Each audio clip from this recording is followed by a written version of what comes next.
this. You worked mostly for moderate Republicans. You worked for John McCain in 2008, Jeb Bush in 2016, and for a time in the 2012 cycle for John Huntsman. People may not remember him. He was a Republican governor of Utah, but he served actually as President Obama's ambassador to China, and he was the guy that you were in sync with. But a lot of your job involved taking down other moderates who would have been rivals to your candidate. This was pretty rough stuff at times, wasn't it? Indeed, and for listeners who are concerned about me, you can get the book in the library. It's okay. It's not going to hurt my feelings. You know, borrow it from a friend. I understand people's reservations. I tried to be as honest as possible in this book and honest with myself about my own failings. And I thought that gave me hopefully credibility to be honest about the corrupt system that I was part of, and honest about really some of the deranged and debased choices that some of my former colleagues and friends have made in the future. And so to answer this question, is part of that being honest is looking back at my own actions as a Republican hitman, and I really was. This was what I specialized in, was opposition research and working in media to deliver a negative message about our opponents. In the 2012 campaign, where I was working for John Huntsman, we went after Mitch Daniels. We saw Mitch Daniels as a threat. He had some, I think, kind of an interesting, strange personal life in the way that his marriage had went. He was governor of Indiana, who had that right? Yeah, he was governor of Indiana at the time. He had been kind of divorced and then reconnected with his wife. He had left some hard feelings in his wake, and so some of the people who were upset with him had kind of reached out to intermediaries to say, hey, I'm willing to talk to the press. And so I kind of briefed some members of the media about this, just so they knew that this might be a scandal that would come up during his campaign.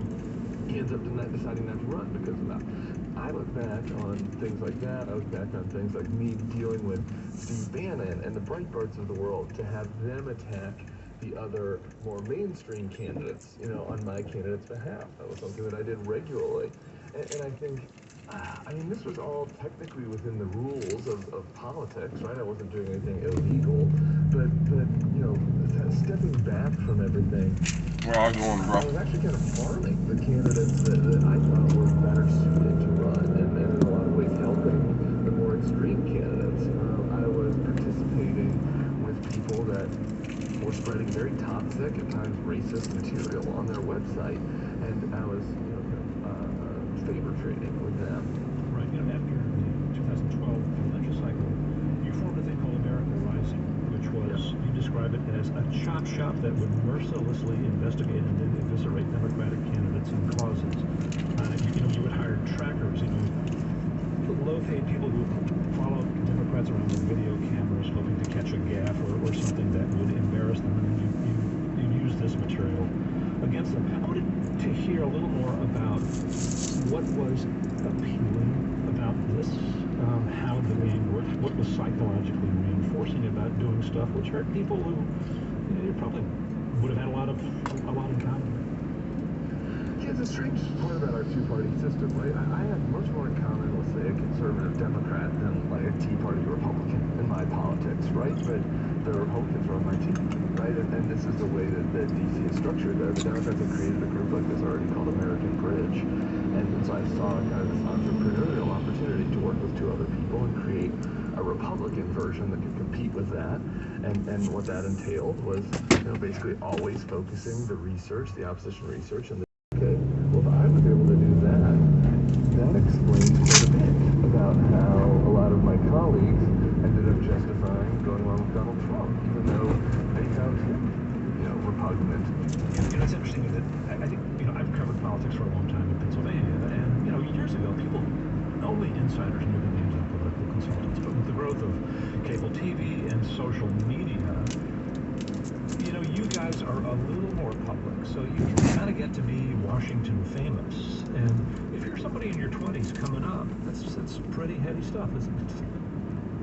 There is this minor level of fame that comes now with being a political strategist. If you're on TV, you can get Twitter famous. People stop you on the street sometimes and say, hey, they really like your material. Interns that are coming into Washington get a little starstruck. And a lot of people people. Washington is a town filled with people who were very high-achieving, young college, high school students, but who probably weren't very cool, probably weren't out very popular.